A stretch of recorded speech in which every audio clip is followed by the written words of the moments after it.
दोस्तों स्वागत है आपका हमारे चैनल ब्राइट फैक्ट्स में, जहां हम देश और दुनिया भर की सबसे बड़ी खबरें सबसे पहले आपको देते हैं। देश भर में चीनी बीमारी के कुल मामलों की संख्या 1,73,763 है। इनमें से 86,422 का इलाज चल रहा है। 82,370 ठीक हुए हैं और खुशी की बात यह है कि पहली बार एक दिन में जितने मरीज बढ़े उससे करीब 1.5 गुना ठीक हुए हैं। तो दोस्तों, जैसा कि आप जानते हैं, लॉकडाउन 4 बहुत ही जल्दी खत्म होने वाला है और ऐसे में लॉकडाउन 5 की शुरुआत होगी या नहीं, या फिर लॉकडाउन के बाद किस तरह की छूट आपको मिलेगी, ये सब जानने के लिए हमारी वीडियो को अंत तक जरूर देखें। इसी के साथ दोस्तों, आज की बड़ी खबरों में आप देखेंगे 5वें लॉकडाउन में क्या क्या छूट दे सकती है सरकार, यहां जाने क्या है इसकी संभावना। साथ ही साथ रेलवे रिजर्वेशन में किए बदलाव 31 मई से होंगे लागू, और 27 वर्ष बाद का टिड्डियों का सबसे बड़ा हमला देखकर आप हैरान रह जाएंगे। और आगे देखेंगे दोस्तों, लॉकडाउन में सैलरी कट या नौकरी चले जाने पर काम आएंगी ये मुख्य बातें। साथ ही मजदूरों के खाते में 6 माह तक डाले जाएंगे 10,000। क्या है पूरा मामला, जानिए।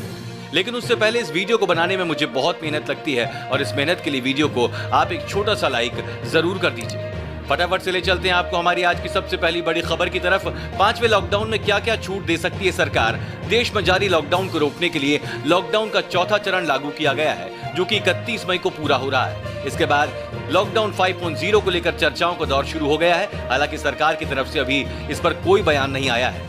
31 मई को मन की बात कार्यक्रम में प्रधानमंत्री नरेंद्र मोदी लॉकडाउन 5.0 पर भी बोल सकते हैं। आशंका है कि लॉकडाउन 5.0 मुख्य तौर पर 11 शहरों पर फोकस होगा। इसमें दिल्ली, मुंबई, बेंगलुरु, पुणे, ठाणे, इंदौर, चेन्नई, अहमदाबाद, जयपुर, कोलकाता और सूरत देश के 11 शहर हैं जहां बीमारी के सबसे अधिक मरीज हैं और देश के आर्थिक शहरों में शामिल हैं।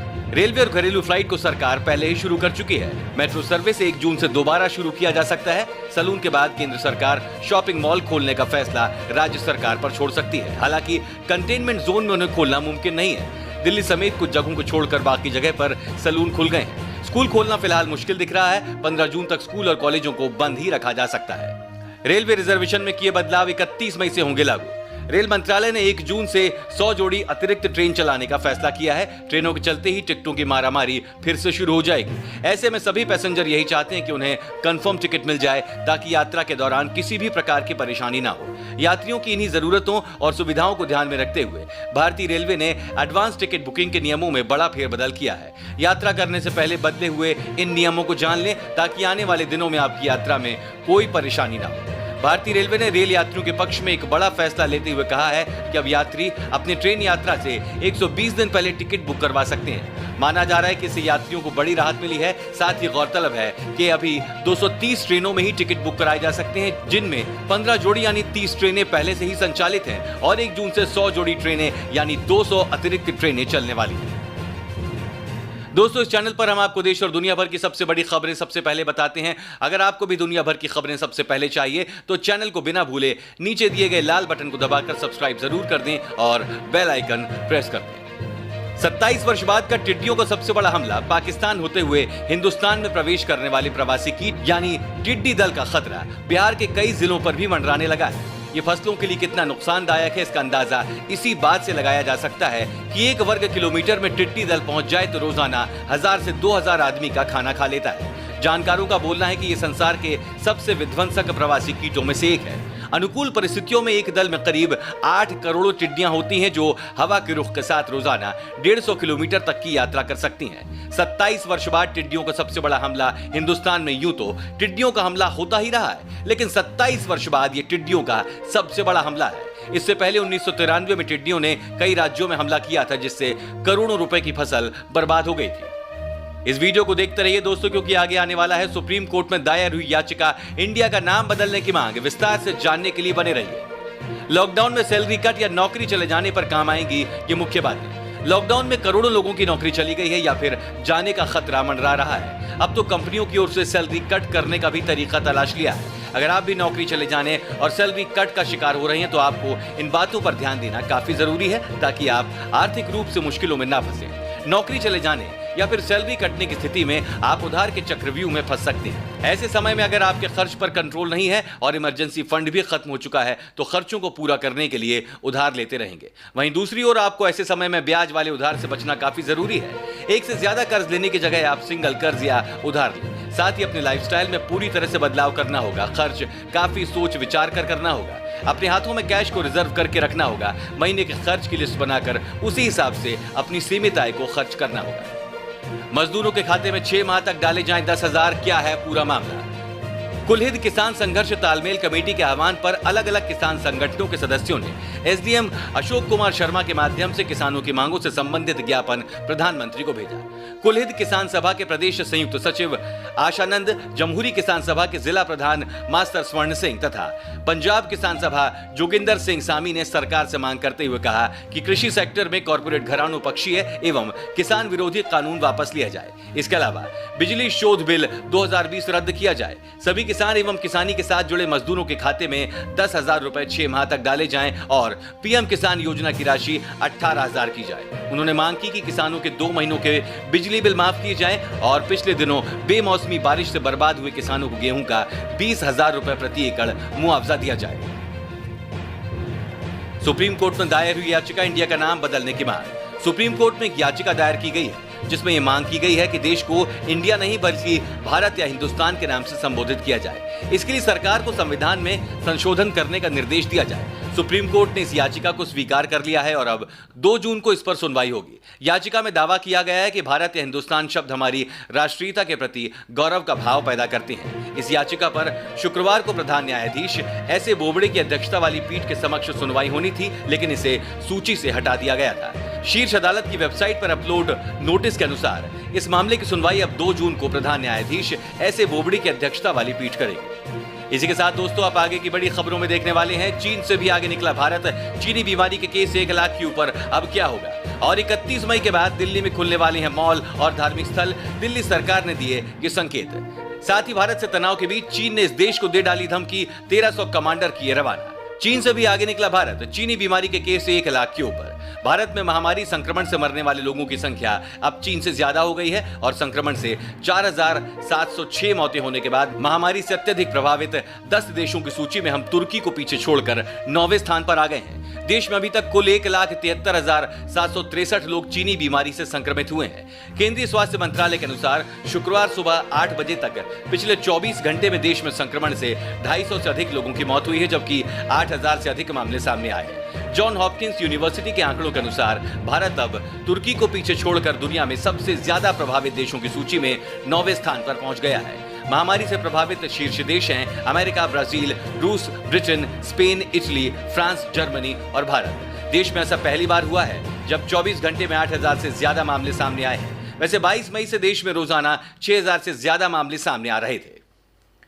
इसी बीच एक बहुत बड़ी खबर आ रही दोस्तों, आप सब जानते हैं कि कल एनसीआर में भूकंप के झटके महसूस किए गए। दिल्ली में पिछले 1 महीने में ये तीसरी बार है जब राजधानी में भूकंप के झटके लगे हैं। दिल्ली से सटे गाजियाबाद और नोएडा में भी भूकंप के झटके महसूस किए गए। रिक्टर स्केल पर भूकंप की तीव्रता 4.6 बताई जा रही है। खबरों के मुताबिक हरियाणा के रोहतक में भूकंप का केंद्र था। रात को करीब 9:08 पर भूकंप के झटके लगे। ये झटके करीब 30 सेकंड तक महसूस किए गए।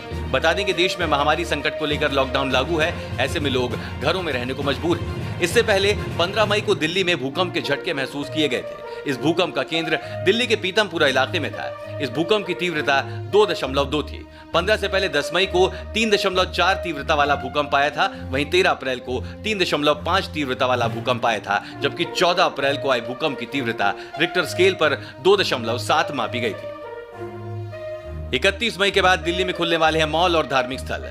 दिल्ली सरकार द्वारा 31 मई के बाद आसपास के धार्मिक स्थलों को खोलने और इवन के आधार पर मॉल के भीतर की दुकानों को चलाने और बाजार खुलने का समय बढ़ाने जैसी कुछ सिफारिशें केंद्र से करने की संभावना है। सूत्रों ने इस बारे में जानकारी दी है। हालांकि दिल्ली सरकार 31 मई के बाद सिनेमा हॉल और स्कूल कॉलेजों को खोलने के पक्ष में नहीं है।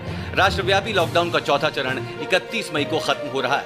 सूत्रों ने बताया कि दिल्ली के ऐसे प्रसिद्ध धार्मिक स्थल बंद ही रहेंगे जहां पर बड़ी संख्या में लोग आते हैं। इनमें जामा मस्जिद, अक्षरधाम मंदिर और गुरुद्वारा बंगला साहिब शामिल हो सकते हैं। उन्होंने बताया कि सरकार आसपास के धार्मिक स्थलों में सामाजिक दूरी का पालन करते हुए एक समय में केवल 10 लोगों को जाने की अनुमति देने पर विचार कर रही है। एक बार मौसम का हाल भी देख लेते हैं दोस्तों। राजधानी दिल्ली समेत उत्तर प्रदेश के कुछ राज्यों में गुरुवार को आंधी के साथ बारिश हुई है। इसके बाद भीषण गर्मी से लोगों को राहत मिली है। मौसम विभाग ने अगले 24 घंटों में पंजाब, हरियाणा, राजस्थान, मध्य प्रदेश, उत्तर प्रदेश, बिहार, झारखंड, दिल्ली और पश्चिम बंगाल समेत उत्तर भारत के कई राज्यों में आंधी तूफान के साथ बारिश होने का अलर्ट जारी किया है। मौसम विभाग का अनुमान है कि आंधी तूफान के साथ हल्की बारिश हो सकती है। भारतीय मौसम विभाग का पूर्वानुमान है कि उत्तर पश्चिम और मध्य भारत के मैदानी इलाकों में गर्मी से राहत मिलेगी। भारतीय मौसम विज्ञान विभाग ने अगले 2 दिन तक पश्चिम बंगाल में बारिश और तेज हवाएं चलने का गुरुवार को अनुमान लगाया है। भारत से तनाव के बीच चीन ने इस देश को दे डाली धमकी, 1300 कमांडर किए रवाना। बता दें कि हिंदुस्तान के साथ तनाव और महामारी संकट को लेकर अमेरिका से गतिरोध के बीच चीन के राष्ट्रपति शी जिनपिंग ने बड़ा बयान दिया है। जिनपिंग ने सेना को निर्देश दिया कि वो सैनिकों की ट्रेनिंग को मजबूत करें और युद्ध के लिए तैयार रहें। ड्रैगन ने अपना आपा खो दिया और ऑस्ट्रेलिया को युद्ध की धमकी देने लगा है। इसी को देखते हुए यूएसए ने 1300 कमांडो ऑस्ट्रेलिया के लिए रवाना कर दिए हैं ताकि शांति बनी रहे। बता दें कि चीन ने ऑस्ट्रेलिया को युद्ध की धमकी इसलिए दी क्योंकि वे अमेरिका की मदद कर रहे हैं। मीडिया रिपोर्ट्स के मुताबिक चीनी बीमारी फैलाने को लेकर चीन की गलती पर ऑस्ट्रेलिया ने यूएसए का साथ दिया है तथा वायरस की उत्पत्ति कैसे हुई इसकी जांच करने की बात कही है। और इसी के साथ आप आगे देखने वाले हैं दोस्तों, भारत के 11 शहरों में 14 दिन बढ़ सकता है लॉकडाउन और चीन से मिले धोखे के बाद भारत से नेपाल ने बढ़ाया दोस्ती का हाथ। दोस्तों, यही 3 माह के बिल, किराए व ईएमआई से मिल रही राहत, जानिए कैसे। आम आदमी पार्टी ने महामारी संकट के कारण आर्थिक संकट झेल रही मध्यम वर्गीय व्यापारियों के लिए पंजाब सरकार से राहत मांगी है। आप नेताओं ने कहा कि 3 महीनों में व्यापार खत्म हो चुका है और जिंदगी को पटरी पर लाने के लिए 3 महीनों के बिजली के बिल, प्रॉपर्टी टैक्स, बैंक किस्तें, सीवेज, वाटर सप्लाई बिल जैसे खर्च करना मुश्किल है। आपके व्यापार और ट्रेड विंग की पंजाब प्रधान नीता मित्तल ने कहा कि दिल्ली में केजरीवाल सरकार आर्थिक मंदी झेल रही परिवारों को लॉकडाउन में खर्च चलाने के लिए पैसों की मदद कर रही है। दिल्ली में ऐसा हो सकता है तो पंजाब में क्यों नहीं। पंजाब में कांग्रेस के पार्षदों ने अपने चहेतों को राशन बांटा और दूसरे गरीब नजरअंदाज हुए। पिछले 2.5 महीनों में बंद पड़े व्यापार के कारण मध्यम वर्ग के व्यापारियों को मुश्किल का सामना करना पड़ रहा है। आर्थिक तंगी झेल रहे व्यापारी बिजली के बिल, दुकानों का किराया और बैंक लोन की किश्त भर पाने में असमर्थ हैं। लॉकडाउन में राहत के बाद दुकानदारों को किराया देने के लिए दबाव बनाया जा रहा है। भारत के 11 शहरों में 14 दिन बढ़ सकता है लॉकडाउन। भारत के 11 शहरों में महामारी के मद्देनजर जारी लॉकडाउन 14 दिन के लिए बढ़ाया जा सकता है। हालांकि इसकी आधिकारिक घोषणा नहीं हुई है। उल्लेखनीय है कि लॉकडाउन 4 31 मई को समाप्त हो रहा है और इस बीच सरकार ने इस तरह की अटकलों को बताते हुए खारिज कर दिया है। इस बीच खबर है कि जिन प्रमुख शहरों में संक्रमण के ज्यादा मामले हैं वहां लॉकडाउन 5 भी आ सकता है। इन सभी शहरों में छुटपुट गतिविधियों की शुरुआत हो चुकी है, लेकिन फिर भी हालात अभी तक सामान्य नहीं हुए हैं। प्राप्त जानकारी के अनुसार दिल्ली, मुंबई, पुणे, ठाणे, इंदौर, चेन्नई, जयपुर, अहमदाबाद, कोलकाता, सूरत और बेंगलुरु समेत 11 शहरों में लॉकडाउन को बढ़ाया जा सकता है। उल्लेखनीय है कि अकेले महाराष्ट्र में 54,000 से ज्यादा कोरोना संक्रमण के मामले हैं। इनमें सर्वाधिक संख्या मुंबई है, जहां पे करीब 33,000 संक्रमित हैं। पुणे, ठाणे आदि शहर भी सबसे ज्यादा संक्रमित हैं। मुंबई में तो 1,000 से ज्यादा लोगों की मौत भी हो चुकी है। लॉकडाउन के बीच सस्ता हुआ सोना चांदी और सभी गहने, खास है ये मौका आप भी देखिए। लॉकडाउन 4.0 के अंतिम कारोबारी दिन शुक्रवार को सोना सस्ता हुआ है। बुलियन मार्केट में गुरुवार के मुकाबले शुक्रवार को सोने चांदी की कीमतों में गिरावट देखने को मिली। शुक्रवार सुबह 10 ग्राम 24 कैरेट सोने का मूल्य 46,819 रुपए पर आ गया। एक दिन पहले गुरुवार को ये 46,995 रुपए प्रति 10 ग्राम के रेट से बिका था। बाद में ये 46,929 पर पहुंच गया। पूरे दिन में सोना 66 रुपए कमजोर हुआ। वहीं सुबह चांदी जहां 35 रुपए कमजोर होकर 47,870 रुपए प्रति किलो थी, बाद में 530 रुपए प्रति किलो बढ़त के साथ बंद हुई। India Boolean and jewellers association की वेबसाइट सोने चांदी की औसत कीमत अपडेट करती है। सोनू सूद कर रहे हैं लोगों की मदद, विलेन का रोल निभाने वाले आज बने श्रमिकों के लिए हीरो।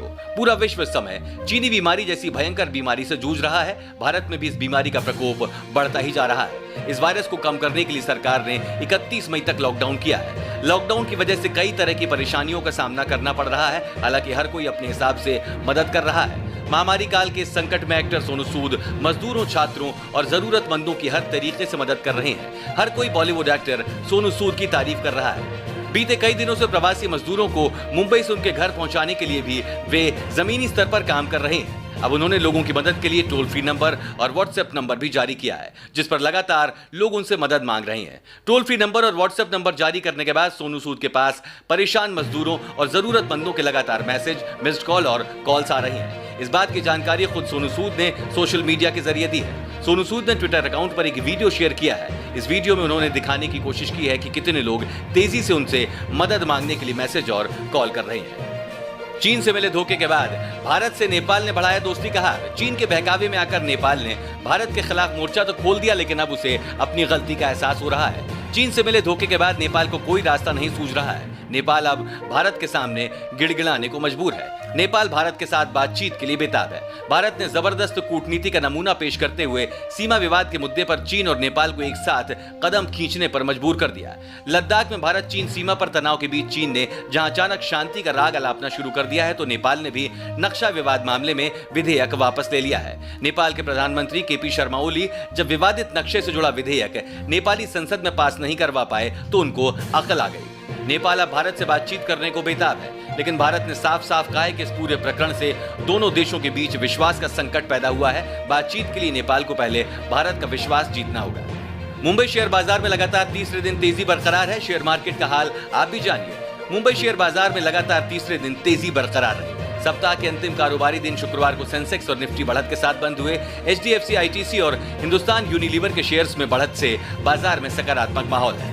सेंसेक्स की कंपनियों में ओएनजीसी में सबसे अधिक 5% की बढ़त रही, जबकि Bajaj auto, ITC, sun pharma, Nestle India, L and T, Maruti, UltraTech cement और हिंदुस्तान यूनिलीवर के शेयर भी ऊपर आए। दूसरी ओर Infosys, Axis bank, Bharti Airtel, TCS और टाइटन के शेयर फिसले हैं। जानकारों के अनुसार कुछ विशेष शेयरों में गतिविधियों के अलावा विदेशी कोषों के प्रवाह से भी बाजार में घरेलू निवेशकों का भरोसा बढ़ा है।